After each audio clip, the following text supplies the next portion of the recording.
പുതുവർഷത്തിന്റെ പുലരിയിലേക്ക് രാജ്യം ചൂടേക്കുമ്പോൾ സാധാരണക്കാരുടെ ദൈനംദിന ജീവിതത്തെ ബാധിക്കുന്ന വിപുലമായ മാറ്റങ്ങളാണ് ഇന്നു മുതൽ പ്രാബല്യത്തിൽ വരുന്നത്. സാമ്പത്തിക സേവനങ്ങൾ, ഗതാഗതം, പരിസ്ഥിതി സംരക്ഷണം, തപാൽ സേവനങ്ങൾ എന്നിങ്ങനെ വിവിധ മേഖലകളിൽ കേന്ദ്ര സംസ്ഥാന സർക്കാരുകൾ പ്രഖ്യാപിച്ച പരിഷ്കാരങ്ങൾ ജനജീവിതത്തിന്റെ വേഗതയും രീതിയും മാറ്റിയേക്കാം. സാങ്കേതിക വിദ്യയുടെ മുന്നേറ്റത്തിനൊപ്പം നിൽക്കാത്തതും വേഗത കുറഞ്ഞതുമായ ചില പരമ്പരാഗത സേവനങ്ങൾക്ക് വിട നൽകുന്നതിനോടൊപ്പം കൂടുതൽ സുതാര്യതയും പരിസ്ഥിതി സൗഹൃദവുമായ സമീപനങ്ങളും ഉറപ്പാക്കാനാണ് ഈ പുതിയ മാറ്റങ്ങൾ ലക്ഷ്യമിടുന്നത്.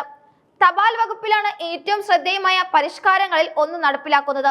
അന്താരാഷ്ട്ര തലത്തിലുള്ള തപാൽ ഇടപാടുകളിൽ ട്രാക്കിംഗ് സൗകര്യമില്ലാത്തതും ലക്ഷ്യസ്ഥാനത്ത് എത്താൻ വളരെയധികം കാലതാമസം എടുക്കുന്നതുമായ ചില സേവനങ്ങൾ നിർത്തലാക്കാൻ കേന്ദ്ര സർക്കാർ തീരുമാനിച്ചു.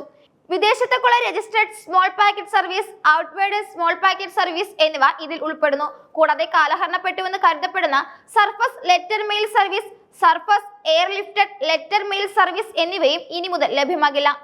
ഉപഭോക്താക്കൾക്ക് തങ്ങളുടെ പാഴ്സലുകൾ എവിടെ എത്തിയെന്ന് കൃത്യമായി അറിയാനുള്ള ഡിജിറ്റൽ സംവിധാനങ്ങൾ ഇല്ലാത്ത സേവനങ്ങളെ ഒഴിവാക്കി പകരം കൂടുതൽ ആധുനികവും വേഗതയേറിയതുമായ സംവിധാനങ്ങളിലേക്ക് മാറുന്നതിന്റെ ഭാഗമായാണ് ഈ നടപടി. കേരളത്തിലെ മദ്യവിൽപ്പന ശൃംഖലയിൽ വിപ്ലവകരമായ ഒരു മാറ്റത്തിന് ഇന്ന് തുടക്കമാവുകയാണ്. പരിസ്ഥിതി മലിനീകരണം കുറയ്ക്കുന്നതിന്റെ ഭാഗമായി സംസ്ഥാനത്തെ എല്ലാ ബെവ്കോ കൺസ്യൂമർ ഫെഡ് ഔട്ട്ലെറ്റുകൾക്കും പ്ലാസ്റ്റിക് കുപ്പി ഡെപ്പോസിറ്റ് സ്കീം ഇന്നു മുതൽ നടപ്പിലാക്കും. ഈ പദ്ധതി അനുസരിച്ച് പ്ലാസ്റ്റിക് കുപ്പികളിലുള്ള മദ്യം വാങ്ങുമ്പോൾ അധികമായി 20 രൂപ ഉപഭോക്താവ് നൽകേണ്ടി വരും. എന്നാൽ ഈ തുക ഒരു ഭാരമാകില്ല. മദ്യം ഉപയോഗിച്ച ശേഷം കാലിക്കുപ്പി ഏതെങ്കിലും മദ്യവിൽപ്പനശാലയിൽ തിരികെ ലഭിച്ചാൽ ഈ 20 രൂപ ഉടനടി തിരികെ ലഭിക്കും.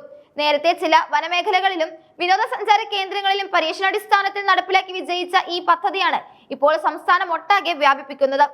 റോഡരികിലും പൊതുസ്ഥലങ്ങളിലും പ്ലാസ്റ്റിക് കുപ്പികൾ ഉപേക്ഷിക്കുന്ന പ്രവണതയ്ക്ക് ഇത് വലിയ തോതിൽ തടയിടുമെന്നാണ് സർക്കാർ പ്രതീക്ഷിക്കുന്നത്. യാത്രക്കാരെ സംബന്ധിച്ചിടത്തോളം റെയിൽവേ സമയക്രമത്തിലെ മാറ്റങ്ങളും അതീവ പ്രധാനമാണ്. ദീർഘദൂര ട്രെയിനുകൾ ഉൾപ്പെടെയുള്ളവയുടെ സമയത്തിൽ 10 മിനിറ്റ് മുതൽ 1.5 മണിക്കൂർ വരെ വ്യത്യാസങ്ങൾ വന്നിട്ടുണ്ട്. ബംഗളൂരു എറണാകുളം ഇന്റർസിറ്റി ഇനി മുതൽ വൈകിട്ട് 5:05 എറണാകുളത്ത് എത്തിച്ചേരുക.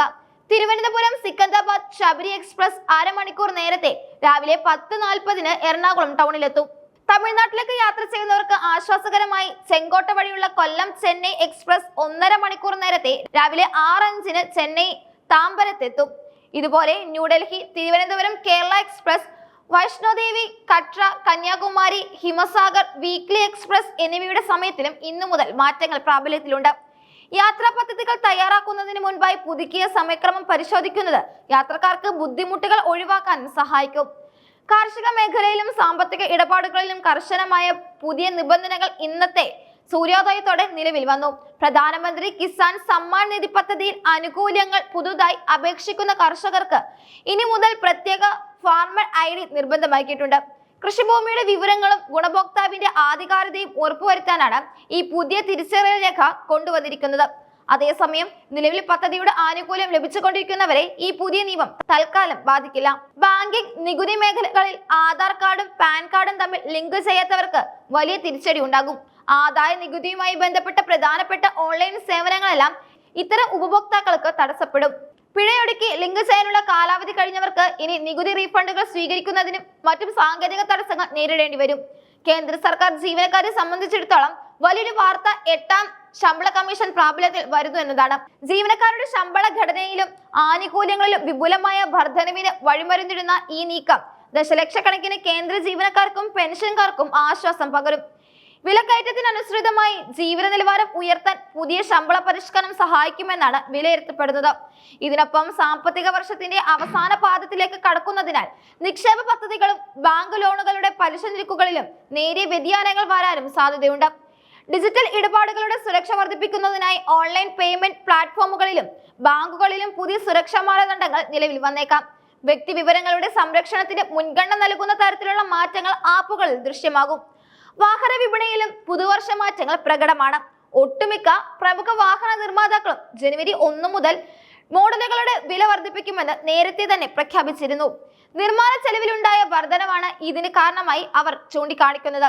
ഇൻഷുറൻസ് പോളിസികളുടെ പുതുക്കലിലും പുതിയ പ്രീമിയം നിരക്കുകൾ ബാധകമായേക്കാം. ചുരുക്കത്തിൽ ഉപഭോക്തൃ സേവനത്തിൽ കൂടുതൽ സുതാര്യതയും പരിസ്ഥിതി സംരക്ഷണത്തിന് ഊന്നൽ നൽകുന്ന കർശനമായ ചട്ടങ്ങളും ഉൾക്കൊള്ളുന്നതുമാണ് ഈ പുതുവർഷത്തിലെ പുതിയ നിയമങ്ങൾ. പ്ലാസ്റ്റിക് കുപ്പികൾ തിരിച്ചെടുക്കുന്നതിലൂടെ മാലിന്യ നിർമ്മാർജ്ജനത്തിന്റെ മാതൃകയാകാൻ കേരളത്തിന് സാധിക്കുമ്പോൾ തപാൽ റെയിൽവേ സേവനങ്ങളിലെ വേഗത വർദ്ധിപ്പിക്കാൻ കേന്ദ്ര സർക്കാരും ശ്രമിക്കുന്നു. നിയമങ്ങളിലെ ഈ മാറ്റങ്ങളോട് വേഗത്തിൽ പൊരുത്തപ്പെടുന്നത് ദൈനംദിന കാര്യങ്ങൾ തടസ്സമില്ലാതെ മുന്നോട്ട് കൊണ്ടുപോകാൻ ഏതൊരു പൗരനെയും സഹായിക്കും. പുതുവർഷത്തിലെ ഈ മാറ്റങ്ങൾ രാജ്യത്തിന്റെ സാമ്പത്തിക ഭദ്രതയ്ക്കും ജനങ്ങളുടെ ജീവിത നിലവാരം മെച്ചപ്പെടുത്തുന്നതിനും കാരണമാകുമെന്നാണ് പ്രതീക്ഷിക്കുന്നത്.